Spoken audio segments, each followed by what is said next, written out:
Alam nyo ba na si Claude ay binansagan ng hari ng mga magnanakaw sa kanilang lugar?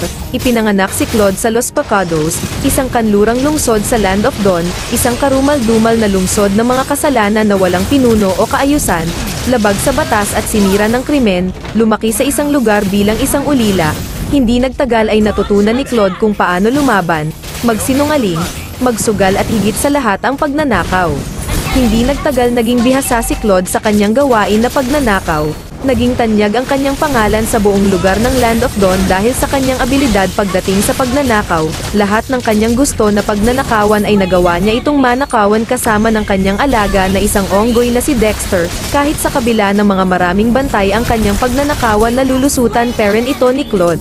Ang paniniwala ni Claude sa kanyang gawain ay hindi isang krimen kung hindi isang sining. Kahit paano mabait pa rin naman si Claude sa kanyang pagnanakawan, pinapadalhan niya muna ito ng sulat, at ang laman ng kanyang sulat ay pagnanakawan niya ito, para sa ganun ito ay makapaghanda sila sa kanyang pagsalakay. Naikot ni Claude ang buong Land of Dawn para sa kanyang gawain na pagnanakaw.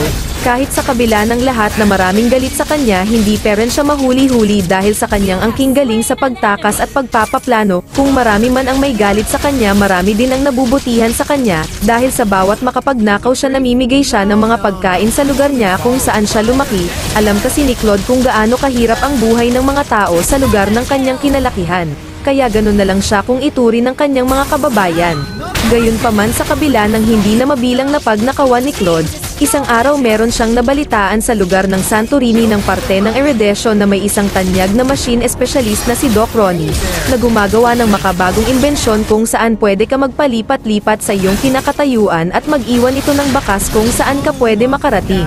Kaya sobrang excited si Claude sa bagay na iyon, kaya pinagplanohan niya itong mabuti. Kaya tulad ng kanyang kinagawian, pinadalhan niya ito ng sulat ang Erudition Academy at nagsasaad sa kanyang sulat yung kanyang pakay. Kaya naghanda ang grupo ng mga Erudition Ranger sa pangunguna ni Bruno. Hindi rin nagtagal, dumating na yung araw na pagsalakay ni Claude kasama ng kanyang alaga na si Dexter. Dahil sa pinaghandaan sila ng mga Erudition Ranger, kaya nahuli Claude at kinulong ito sa kulungan na napakalamig at napakadilim. Ang hindi alam ng mga Erudition Ranger ay isang party lang pala ng hakbang ito ni Claude na magpahuli sa kanila, para sa ganun malinlang nila ito. Dahil sa tulong ni Dexter ay nakatakas sila sa Erudition Academy at nakuha nila ang pakay nila. Doon lang napagtantong ni Bruno na isa lang palang patibong ang ginawa ni Claude habang nakikita na niya na tumatakas na si Claude.